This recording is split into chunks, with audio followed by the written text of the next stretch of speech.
always have to be careful not to be like the old dad who's like, oh, it was better in my day. But it was. What you're watching right now is us at the Sick New World Festival talking to Slowdive, one of the most important bands in the genre of shoegaze. The noisy, weird, subversive, dark, and sometimes polarizing genre of shoegaze. It's a genre of rock that started in the late 1980s from the UK with dreamy vocals, distorted guitars, and lots of loud feedback. For most of the genre's life, it was left to die in obscurity, only for the most obsessive music fans to care about. But over the past few years, it's coming back stronger than ever. Go to Spotify and you'll see endless shoegaze playlists. Scroll TikTok and you'll see thousands of videos of young kids using shoegaze sounds. But why is shoegaze coming back? Many people will tell you that it's because of TikTok, but that's not the whole truth. The truth about why shoegaze has returned is a much crazier story about the way technology has changed the way we share and discover music, our culture's obsession with nostalgia, and the absolutely down-the-shitter state of mental health with our youth. We at Neopunk FM knew it was going to be a difficult quest to reveal the truth about shoegaze rising from the ashes. But to our luck, we managed to track down one of the biggest bands in shoegaze history, and had the chance to hear about their experience in the genre. I'm Nick from Slowdive.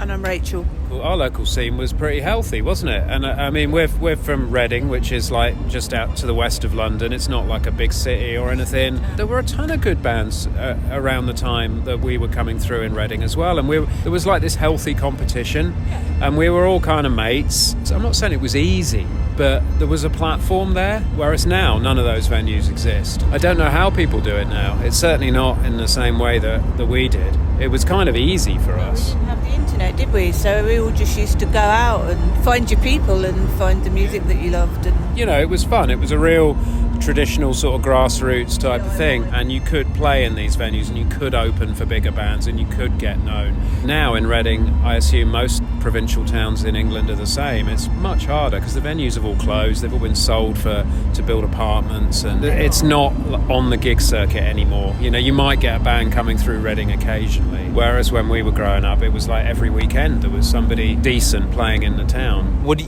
you say shoegaze in the day, during the 90s, was considered a nerdy genre? Yeah, it was. It didn't really get taken seriously. It was a bit of a derogatory term. I don't know what it was like in the US, but certainly in the UK, it wasn't a term of affection or appreciation. And, you know, most of the bands involved in it were, I guess you could say, sort of like middle class and introverted, I would say. We weren't sort of rock stars, you know, we were just like normal kids, really. Historically, it seems that shoegaze was always considered to be a genre for nerds. Nothing new under the sun there. But even though Slowdive are one of the most important bands in shoegaze history, they weren't actually the first to do it. If we really want to pin down the story of shoegaze, there's one band that we can't miss.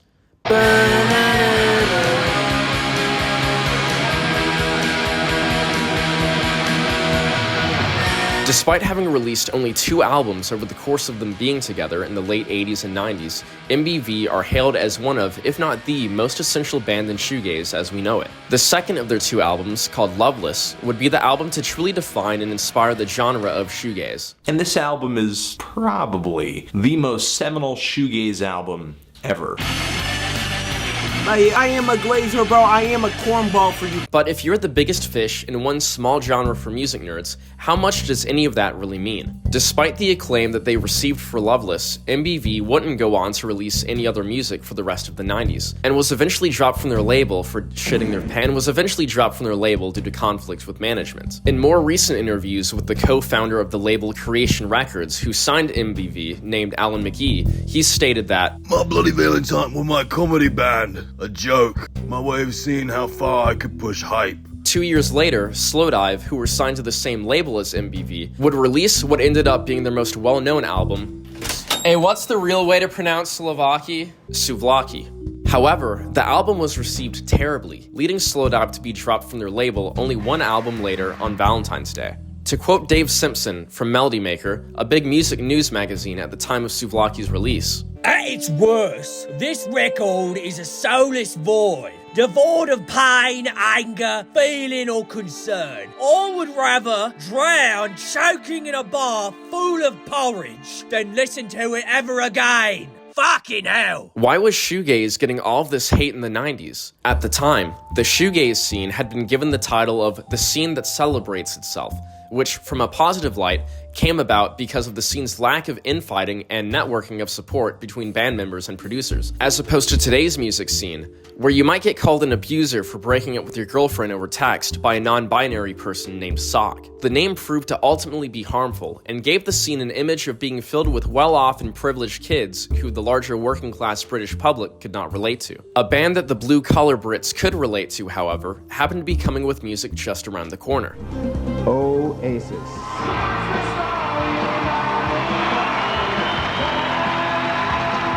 That's right. If shoegaze were the snobby rich nerds, then Britpop and the music it would bring to British culture with bands like Oasis and Blur were the sexy rock star working class heroes that the UK actually wanted. To add insult to injury, Oasis would also go on to be signed by Creation Records, the very same label to drop both My Bloody Valentine and Slowdive. Yeah, if anybody's got a demo tape, send it to this man, Alan McGee. Creation Records. And we were a bit bewildered by it all, to be honest. We were like bewildered that we got picked up so quickly when really we hadn't done that many gigs. And then we got lucky, and then all of a sudden, first 3 records are Singles of the Week and Melody Maker, and we're the next big thing. And then it all sort of came crashing down as quickly as it came up. So, you know, when you're only 19, 20 years old, it's quite, you don't know what the hell's going on really, and you just sort of ride with it. Do critics in the UK now look back and say we regret talking about Slowdive the way we did? I mean, we've had a few, mentioning no names, who've like come to us and sort of almost apologised, but not quite. You know, it doesn't really matter because it's just, you know, in those days that was the style of writing in the British music press, and, you know, it was entertainment as much as criticism or, you know, music critic type stuff. So I personally, I never really cared about it, and I don't care about it now, and it's just the way it was. So, you know. So maybe it wasn't the right time for shoegaze in the UK. Luckily, the US was here to save the day from Europeans, like we always do, and the sounds of shoegaze had managed to travel to America. And of course, we would have bands inspired by the sound. Drop 19s is one of them, and they were here performing at the same festival as Slowdive. We figured, why not ask them about what was happening in America during all of these shoegaze shenanigans in the 90s? Here's an interesting thing about this. They did refer to us, the Melody Makers, the American Slowdive. We weren't as pulled into that quite as deep as some of those British bands, who I think suffered like enormously. We were kind of an American outlier. I don't think it affected us, you know, adversely as much as it affected some of our British counterparts. All of this to say, it's not like shoegaze would stand much of a chance in the US either. Remember a little thing called Nirvana and grunge? Yeah, that was blowing all of the shoegaze out of the water. And as the end of the decade was approaching, so was the end of the genre. But then, the internet came along. Computers are supposed to make life easier. For many newcomers, PC stands for pain and confusion. The internet had already been kicking around in the 90s, but it wasn't until the late 90s where the invention of music file sharing with things like Napster allowed the easy transfer of music around the world. Napster is enabling millions of people to get free music with just a few keystrokes at their computers. It's generally considered the first file sharing application, sometimes called the killer application of the internet. This turned the entire world of music up on its head, especially shoegaze. Yeah, shoegaze was something that you could listen to in the US in the 90s if you had the vinyls or the tapes. You obviously couldn't search for a song you liked on demand with Spotify. I mean, it wasn't video games on your phone. But as the culture had moved swiftly into the 2000s, and the generations of kids and young adults who were online began sharing music on the internet, more and more music was being given the opportunity to be discovered again. Yeah, Metallica was annoyed that people were downloading their songs. Maybe I wouldn't have to whore myself out if you kids didn't steal my music. But no one gave a shit if someone wanted to download shoegaze. People who had never heard of shoegaze before would now have the opportunity to hear it. And not only could they listen to it, but they could write about it online too. Before the internet, music journalism and press were exclusive to things like MTV and written magazines. As we know with Slowdive, this gave them a ton of power when it came to making or breaking an artist. But now, any person could post a review of whatever music they wanted to for anyone to see. And of course, if you're an introverted nerd who loves music and had internet access back in the day, you're probably too scared to go outside, and you're gonna use the internet to talk to all of your nerd friends who obsess about music just as much as you do. Now, allow me to paint a picture for you guys. If you're one of these nerds who loves music a lot, there's probably a good chance that you like shoegaze because of its technical side that nerds love to obsess over. In fact, the name itself, shoegaze, comes from the fact that it looked like the musicians were staring at their shoes, when really, they were staring at the spaghetti junction of nerdy music tech that was their pedalboard. Good on you to the fine gentleman who came up with that one. You and the internet, my good sir. So, if you were one of these shoegaze nerds back when the internet was truly starting to host more places to talk about music, then your nerdy attitudes and taste in music were going to play a big role in the kind of culture that was cultivated in these spaces. If we take a look at Rate Your Music, one of the longest existing nerdy places on the internet to talk about music, and we take a look at what they thought about some of these shoegaze albums, My Bloody Valentine and even Slowdive were getting love. We done with the 90s, Unk. And what about 4chan's music board? Yep, once again, both My Bloody Valentine and Slowdive are up there. No, I wasn't on 4chan. That's for fucking files and shit, so I wasn't on there. And what about independent music journals and websites like Pitchfork? Not a lot of people know this, but there used to be a time when Pitchfork was actually considered to be cool, and was once very instrumental to the online music scene, giving music lovers a place to read reviews outside of the restrictions of legacy music media. And wouldn't you believe it, throughout both the 2000s and 10s, they were showing love to shoegaze. And as of 2 years ago, they even placed Loveless as the best album of the 90s, which is crazy because the 90s also had this album. Even in this new form of the internet, where so little of the past seems to remain anymore, you can see threads of older internet music culture following the most well-known online music nerds. But the internet wasn't the only thing in the late 90s and 2000s that was coming to change the world. So did the parents of Zoomers. The young Zoomers, such as ourselves over here at Neopunk FM, were being born, as well as what I assume to be half the people watching this video. We weren't exactly alive to remember some of our nation's earlier tragedies, but we were growing up just in time to witness the following.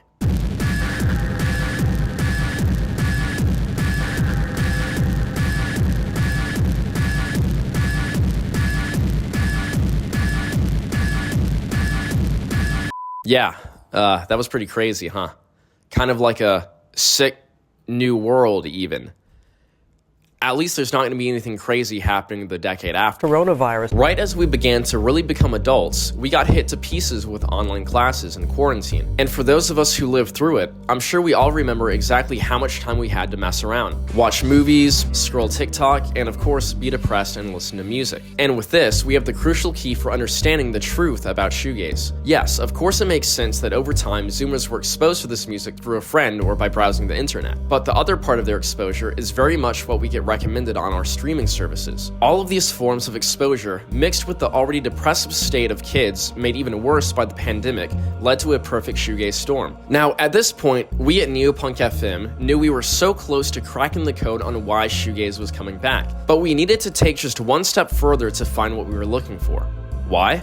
Because I like to go one step beyond. So we went to Slowdive's show in Atlanta and asked the young Zoomers there, why exactly are you so depressed? What makes you depressed or makes you want to yourself? I work on 988. I answer calls for like the hotline. And it's a huge part of my life. So like fighting against is a huge part of my life. So not a lot makes me want to kill myself, actually. What do you think is the driving force behind all of this? Screens, obviously. I don't know. I wish I had the answer to all the world's problems. You notice a lot of young kids are feeling that way. And if so, why do you think that? People aren't connected. Obviously, that's a really cliche, and everyone wants to be themselves. There's this like, oh my god, I have to be unique. I have to be like different than everyone else, everyone around me. But it's like being the same as other people is okay. Like I'm dressed like everyone else here, and that's fine. I'm wearing what I like to wear. I'm listening to the music I like to listen to. Fuck it. Who cares? What do you think about TikTok? I was on TikTok for a little while, but I couldn't handle it. I had to delete it. It's this brain worm that really is really good at what it does. It's really good, and it's kind of, I don't know. I'm just some boomer. I probably sound like some boomer, but it's kind of scary. What do you think about third spaces? Do you know what those are? Yes. I love them, and I'm from a place where there's none. Just a cheap place or a free place that you can just hang out and meet people and coexist with them is so important to like hold any sense of community. Public transit leading to parks and things like that, where people can just like chill out and be together and not have to like spend money, would really help with connecting people. And maybe make some better, Zoomergaze? Zoomergaze. Yeah, make better Zoomergaze. The truth about shoegaze is that everything leading up to its revival just happened to be the perfect storm. As time passes and context fades away, all the listener is left with is the music. And the music that stands the test of time is the music that never ceases to inspire us with its stories and sonic landscapes of emotion from one generation to the next. Man, that sounded kinda gay. Are things as hopeless as Gen Z claims? Or is it just them being as overly precious and tender as shoegaze is? Will they even like this music once they grow up and Gen Alpha eventually finds their own music trends? Maybe. Will I ever learn how to say Slovaki? Probably not. Am I gonna eat the Slovaki? Also no, because I've ARFID. The only thing we can do is enjoy shoegaze and make our time here as meaningful as possible while we still have it. Because, like the Slovaki, there's no guarantee I'm going to eat it. If you're chronically online and this resonated with you at all, go to neopunkxm.com or scroll down and click on the pinned comments.